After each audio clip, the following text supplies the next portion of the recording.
Hello,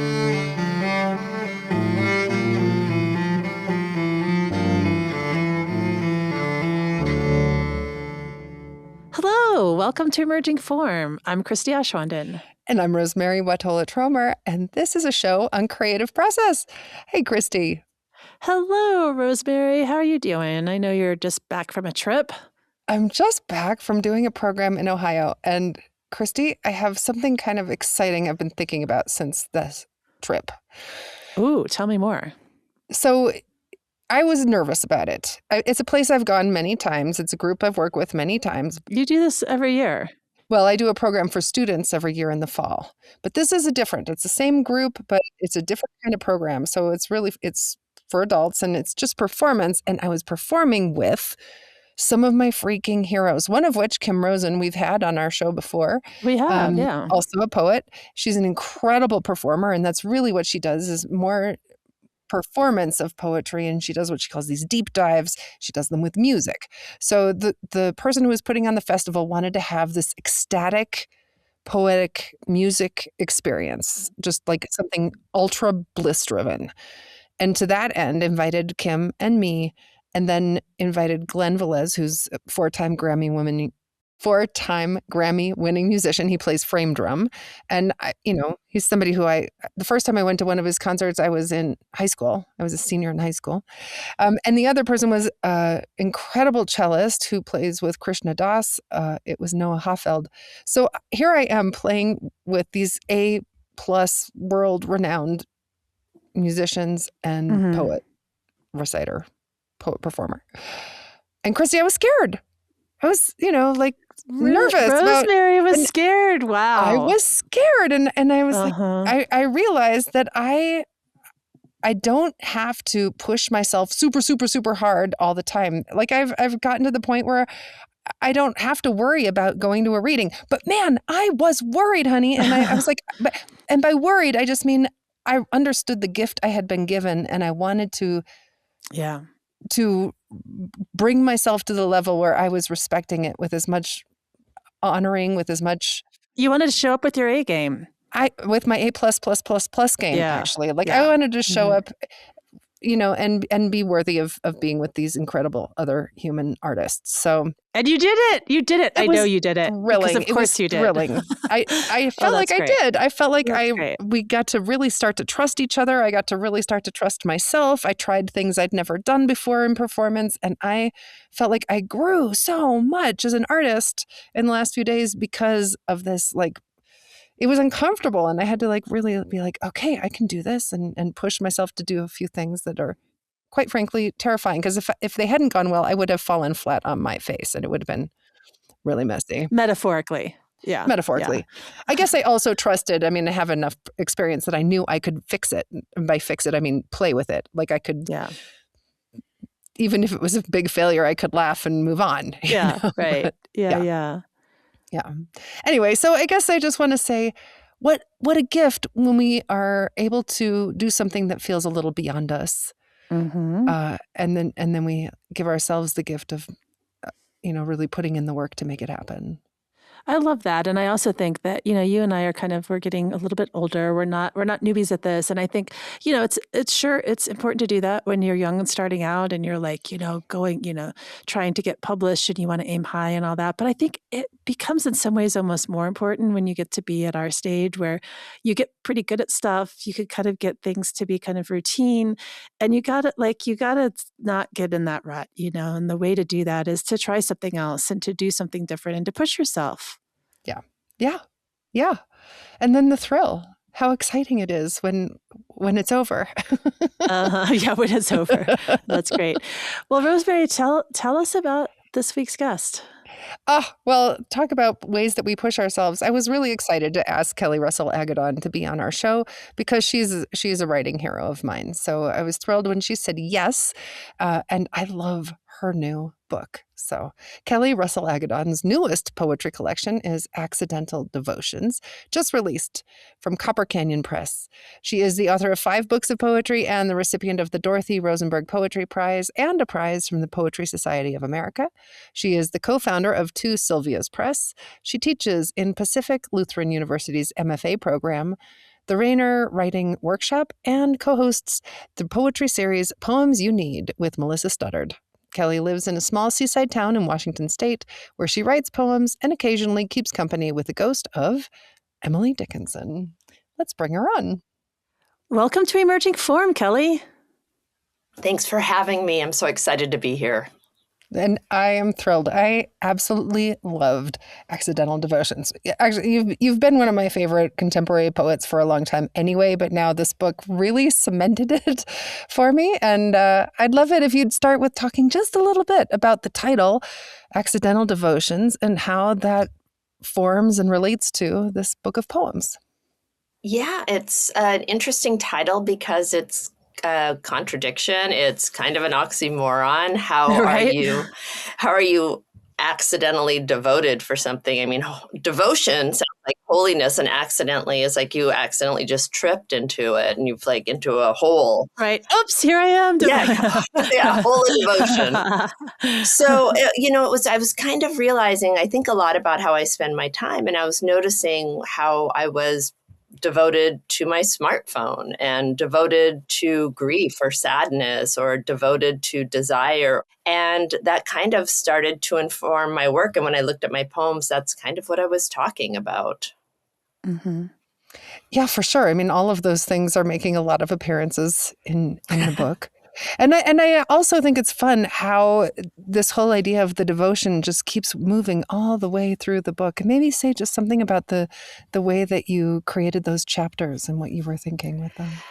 Yeah, the chapters were really these containers to weave in different thoughts. Like the first chapter is scrolling for God. And I feel like so many of us sometimes reach for our phone because we're looking for something.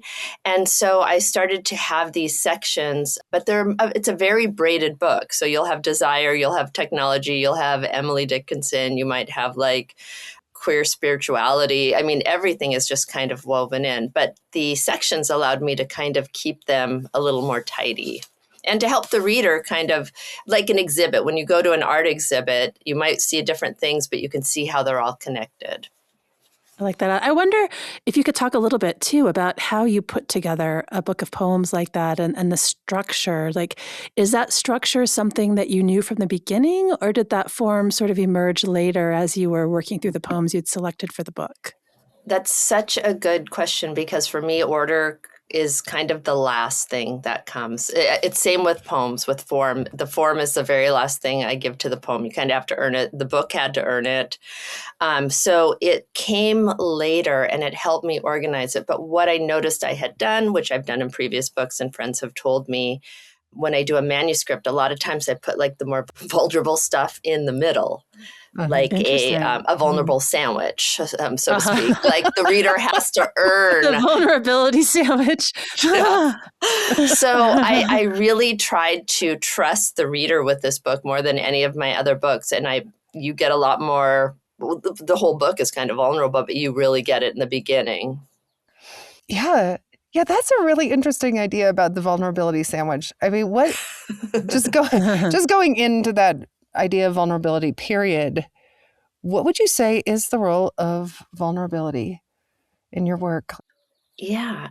In my work, thanks for asking, it's really what I reach for and try to do. And I think it was because I was brought up in like a Catholic family where there's a lot of shame around feelings and showing yourself as anything but not perfect. It's kind of that feeling. And so what I've learned as I've gotten older is that's actually always been a big part of myself. I've always just kind of been authentically me.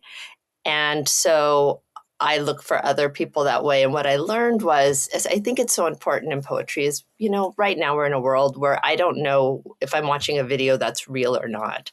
I don't know what's real, but I know humanness is real. And I need more of that in my life. And I think other people do too, I hope. That's so interesting what you say about authenticity. And I think that, in this age of AI, I think authenticity has always been important to people and always been valuable, but I think it's going to become even more and more so going forward when we're sort of awash in all of this AI slop and things that are just not genuine and doctored photos and fake videos and all of that stuff. I think that genuine human connection is just going to be even more valuable and valued than it has been before. Yeah, I agree. And I think it's so needed in I find it in poetry and the arts. And I think Yeah. there's a lot of us artists who are just not getting caught up in all the, the filters and the fake stuff. We really just we're here on this planet for an eye blink, I write in the book. And it's a quick little journey here. And I really don't want to get involved in the fake. I want the real people and the real feelings and the big real feelings. I hate small talk too. And your book really does that. I mean, I feel like you are really willing in the poems to go deeply into the mess of things, kind of unflinchingly over and over and over. One thing that thrilled me, I think, a little bit at the very onset of your book, before the poems even begin, you dedicate it to the quiet rebels. I mean, what does that even mean to you, and how do you think your writing is in service to the quiet rebel? I am an introvert, and I know a lot of introvert people, and I love how they rebel in different ways, whether that is staying in their house and baking cake when everyone, is going to a party, or they're resisting things right now in really quiet ways, sometimes a little guerrilla art, sometimes slipping a poem into a library book. And so I really connect with the people. I also feel like the quiet rebels are also people who feel hard and maybe overthink a little bit and, maybe a little more in our heads and in our bodies sometimes. Yeah. Mm-hmm. But I relate to the quiet rebels, and I know they're out there and they're doing the work, and we don't always hear about it. They might be a little quieter in telling us. Is that a phrase you've used for yourself for a while, or was it something that came to you for the book? It came to me for the book. I had never really thought of it that way. And when I was doing the dedication, there wasn't a specific person I wanted to dedicate, because this book kind of became a love poem to the reader and to poetry. Totally. And I thought, yeah, thank you. I thought, oh, this would be a really great place to just dedicate this to the quiet rebels and devoted readers out there. Mm-hmm. Yeah, I mean, it was too, not just the quiet rebels, but also to the devoted readers. So I didn't mean to leave them out when I mentioned just the quiet rebels, by the way. Also to you. So Emily Dickinson makes multiple appearances in these poems. Can you talk a little bit about Emily, and how does she inspire you? Does she provoke you? How do you feel about her work, and what role does it play in your own? She was a challenge for me when I was in college reading her. However, I loved her so much. My first cat was named Emily. And we started down the cat as named after authors. But Emily Dickinson, I was reading her letters. He opened me carefully, and that was starting to inform my work. And I did write a little bit about her when I was in grad school. My second book was called Letters from the Emily Dickinson Room, but it was a very different Emily. I think I really saw her as, and at that point I was very introverted and I was getting into this very reclusive phase, and I saw her in that. And then I started reading her letters, and just the wildness and spirit of her letters was I realized, I kind of saw her a little differently than maybe what she is. So she started to show up in my poems, and I was like, you can't be here. We've already written about you. And then I'm just like, all right, you're here. Let everything in. Yeah. That as if we could keep things out. I kind of love that. I mean, this is something I think about a lot, is like, you think you're supposed to, only write about Emily once, and then you've said everything that you're allowed to say about her? Really? No. But I think it's more than that, too. I mean, it's about how, I've certainly experienced this. Your relationship to art and to writing can change. So maybe the first time, you read your poetry, you received it in a certain way, or it resonated or didn't in a particular way. And then at a later time, it hits you differently. I mean, have you ever gone back and reread a book that you loved when you were younger, and now you're like, I think there's something to that, right? It's not just the person's work, but what you bring to it. Right. And our obsessions. I mean, this book is obsessing. And I realize that's just kind of who I also am as a poet. Many poets and artists we have our obsessions. I'm always thinking about death. Uh-huh. I'm always thinking about ghosts and haunted and other poets and Emily Dickinson. So I think for me, I just really had to just open my heart and say, okay, let's see what happens. Stop me trying to control it. Just allow it to come in. You don't have to publish that poem, but you can at least write it. Yeah. And there are so many ways that so many different themes that you, by the way, set up really beautifully in your very first poem in the book. So I just think that's interesting how the first poem kind of sets up some of these things that will come back in terms of you're giving advice or you're receiving advice, and you should definitely never, you're supposed to use a plum and you're like, what? And then all of a sudden there's all these plums in the book, which kind of made me happy. Every time the plums would come back, I'd say, oh, there's another plum. I love that you noticed that. Yeah, let's talk about the plums. I want to talk about the plums because I feel like this wasn't just a coincidence. Tell us, did you have an intention with the plums? Do they symbolize? Yeah. Well, the plums always go back to the William Carlos Williams poems, as you know. So there's always that. And that was kind of, it really was like a wink to the reader.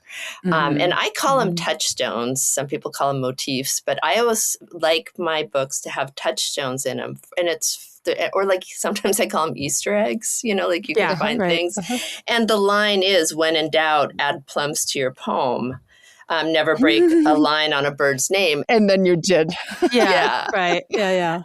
And so I love that you noticed those plums because they are intentional. And it's something I did with my last book, Dialogues with Rising Tides, where I noticed I had coyotes showing up. And then I had this one wolf. And I'm like, well, that wolf is really a coyote. And he got switched to a coyote because I wanted that same kind of touchstone for the reader, that you have those continuing threads. I always think about the reader on the final really strong revision of my book. Well, and just for people who aren't familiar with that William Carlos Williams plum poem, do you have it? I'll read it. Okay. Here it is. This is just to say by William Carlos Williams. I have eaten the plums that were in the icebox and which you were probably saving for breakfast.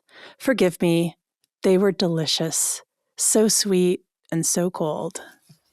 There it is. Yeah. So I love that there's this conversation with William Carlos Williams happening, right there on page 1. This also happening with Emily. She's right there on page 1. So it's just fun. And other ones will come in I want to talk about too. But I want to talk for a second about playfulness. And your poems are playful, even, Kelli, when they're touching on very difficult themes. And this is something I really appreciate about your work. And I'm wondering if you would read for us on page 12, Alexa, Why Am I Falling Apart? And then we can maybe talk after you've read it just a little bit about the role of play in your creative practice. Okay. It's called, as you said, Alexa, Why Am I Falling Apart? How often do you feel this way, this falling apart? Things Fall Apart is a Nigerian novel written by Chianu Akibi. Do you want me to play Falling Apart by Papa Roach? There are 27 apps college students use to keep their lives from falling apart. Do you want me to download one? I'm sorry, I'm having trouble right now. I'm sorry, I don't know why am I falling apart, but I do have Everybody Hurts by REM on Prime Music. Maybe you're one of those sensitive poet types. Do you want me to contact your therapist? Would you prefer Zoom or seance? I am happy to schedule your next breakdown for Tuesday at 4:15. Perhaps you're falling apart because everything seems impossible without pills. I'm teasing. I don't know if you're medicated or not. On a scale of 1 to Nature Valley granola bar, how bad is this falling apart? Did you want me to order glue, duct tape, zip ties, and a broom? Here's something I found on the web, an article titled, Is Crying in Public the New Mindfulness? Do you want me to read it to you? I'm sorry, I didn't get that. You do not have Why Am I Falling Apart on your shopping list. Do you want me to add that for you? Are you fading like the Book of Kells? I joke. The Book of Kells, unlike you, is in remarkably good condition. Oh, Yes, I knew you were part Irish. I was just trying to be helpful. Did you say falling apart or fall as a party? Here's what I found. Pumpkin spice cocktails because therapy's expensive. Now playing Keeping It Together by Dirty Nice. Should I add Kenny G or whale songs to your oh playlist? no. Here's a recipe I found for Falls Apart roast. It's rated 5 stars by Emotionally Unstable Humans. I didn't get that. You seem to be in your spiritual crisis era. I've added a gratitude journal to your cart. I didn't get that. Sorry, I didn't get that one. I'm sorry. I'm sorry. I'm having trouble right now. Oh, that is delicious. Wow. I need to learn my Alexa voice when I read it. And Right. she gets snarkier throughout the poem. Yeah, she does. She does. Totally. What did you notice about yourself as you were reading it? What came up for you? You know, I could hear the little device in my head that kind of, when I was reading it, I started to think about the pauses, the way she said, I'm sorry, I'm having trouble right now. And it reminded me too of how sometimes in this world we go to like our devices for help. And I did start this poem by my sister, which I am planning on getting rid of, got me an Alexa a couple years ago. And I had never heard of them. And then I found them so intrusive. But I did start this poem by asking, Alexa, I'm falling apart. Yeah. I sort of love this for so many reasons, but one of them is I think that this is an experience so many of us have had. The other day I had this issue. I won't even go into it, but I was like using one of those customer service, the chat bot things where you're like I'm trying to explain the problem. It feels very straightforward to me. And this stupid robot is just not understanding. I'm sorry, I don't. And then it's like, oh, is this what you mean? Here you go. And you just like, it's sort of this putting front and center this sort of lack of humanness and like this inability, because I think honestly, when we are interacting with another human being, what do we want? We want to be heard, right? We want to really have that interaction. And that's something that the robot, the AI, whatever you want to call it, is absolutely incapable of, right? Truly listening. Yeah, the robot doesn't have. It's like what we just talked about, the vulnerability. Yeah. It's just Right. it's just saying its padded little messages back to you, and it's trying to make you buy something, a gratitude journal. Maybe you need duct tape. That was my favorite part of the poem, actually, when she said, "Oh, I've put a gratitude journal in your cart." So there's the playfulness of this poem, but there's also the horror. There's the horror of I'm falling apart and the terror of that. And I think this lack of connection in a moment when we're deeply longing for connection, where do we find it? And accidentally, what are we devoted to somehow? Will you talk just a little bit about, because it's a funny poem. Yeah.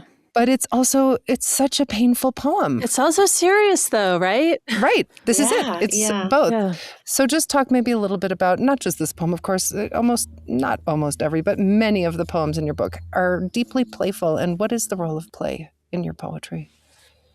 For me, I use play to kind of as a backdoor, either to talk about tougher subjects, but also as a front door for the reader to be able to listen.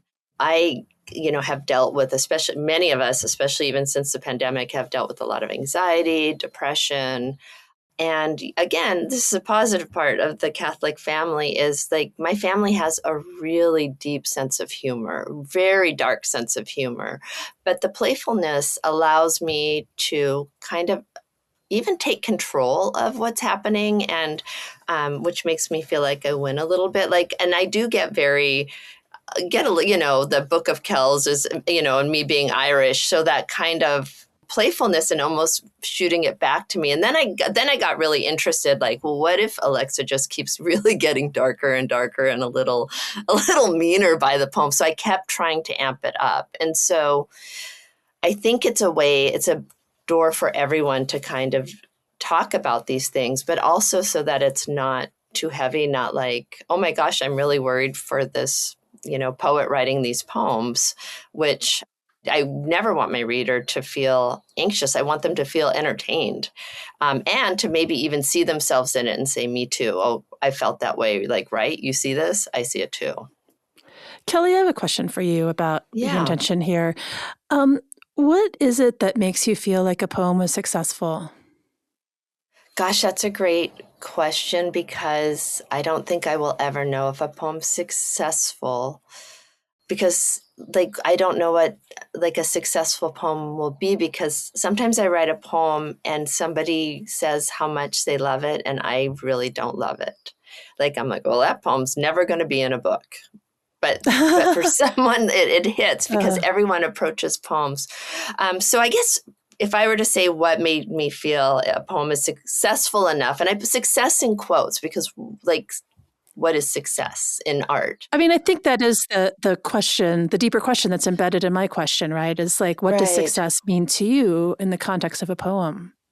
Really nothing. The poems I put in here because I felt like they helped me tell the story I wanted to tell, to create the book.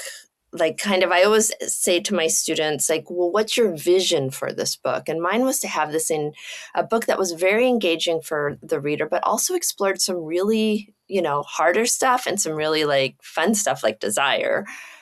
And so I want it to be well crafted. And I found that this was a really interesting thing I just realized doing an interview, is that when I do a lot of vulnerability in my poem, I make sure it's very, very highly crafted. And I think that it makes me feel a little safe as a poet if I have upped my craft game as well. Mm-hmm. So for me, a poem has to be interesting. If I get bored with it, is not going in the book. If I'm like proofing my book and I'm finding myself not paying attention, that I mark it and I either get rid of that line or that poem. I'm very much when in doubt, throw it out. Right. Yeah. That makes a lot of sense. Just the moment you realize you've checked out a little bit. Yeah. So thinking about how important that craft piece is, that's an interesting way to think of craft as kind of protection. Protection for the vulnerable heart. Yeah, it can be armor. Another thing that I really appreciate about your book is that there's a lot of playfulness around form. There are very few actual formal poems, although there's a sonnet in the back, but it's also kind of as Neruda might have said, a wooden sonnet. It's not one it doesn't have the end rhymes, and it's not full of the rhyme, so there's the sonnet, but then there's prose poems, which maybe we're going to have another conversation about that, because I have a love-hate thing with prose poems. But I do like the way that I noticed that you seem to also have this play in your writing. So like, for instance, in My Arrhythmia Makes Me Believe I'm Always in Love, there are all these kind of little stutters, all this erratic spacing, as if the poem itself is like, wait, where's my beat? Where's my beat? Mm-hmm. Or, you have kind of these interesting indentations where you'll have, two lines that are left justified and then two lines hanging from them, or maybe 3 and 2. But just what is the role of form then? And it seems like you let the poem make its own set of rules. This was my guess. This is my projection. But is that true? And what is the role of form, and where does it kind of come in as you're creating a poem? Well, first, thank you for noticing that with the Arrhythmia poem, because that poem really was supposed to feel like and look like arrhythmia on the page. So I don't think about form until I'm like done with the poem, where I'm like, hey, this is a pretty good poem. And it's almost like once I have the poem, I'm like, okay, what little jacket or hat, how's it going to step out into the world? And that's when I learned a long time ago, I believe it was a professor, it was probably David Wagner, who told me, your form needs to, I'm going to say the word mirror. I don't know if he said that, but your form should mirror your content. So like if I have waves, I might want my stanzas to kind of indent like waves. I want the form to be the container that's right. You talking about prose poems, those tend to be a little more story-like. Blueprints for Hunger is one. It's a little like folklore myth. So I'm like, well, that's kind of a little book right there. And so I don't choose the form until the very, very end. And then that poem has to earn its form. Because sometimes I'll just abandon the poem and be like, yeah, you're just not working. But if you are working, it's finding that right form for it. And I'll play around with it. Blueprints for Hunger, which is a prose poem, was not. And when I revised it, I turned it in as a prose poem, and my editor said, I knew there was something wrong with that poem. That form wasn't working for it. Interesting. Yeah. Oh, that's fascinating. Well, I'm looking forward to talking a little bit more about prose poems in our bonus episode, which those of you listeners who are paid subscribers to Emerging Form can get. If you want to become a paid subscriber, you can do that at emergingform.substack.com. This has been a wonderful conversation. Thank you so much, Kelli. Looking forward to continuing this. Yeah. Thank you both for having me. This was really enjoyable. If you like our show, visit us at emergingform.substack.com, where you can find more, including show notes and back episodes. There, you can also sign up for our bi-weekly newsletter or become a paid subscriber, which gets you bonus episodes every other week. That's emergingform.substack.com. You've been listening to Emerging Form. This is Rosemary Watola-Tromer, and my co-host is science writer Christy Ashwanden. Our fabulous audio producer is Cherie Turner, and our music is created and performed by Kira Kopostansky and edited by Leah Shaw. Kate LaRue designed our logo, and Jack Mueller, of course, inspired our work and the name of this podcast. As he always said, you must obey the poem's emerging form. Until next time.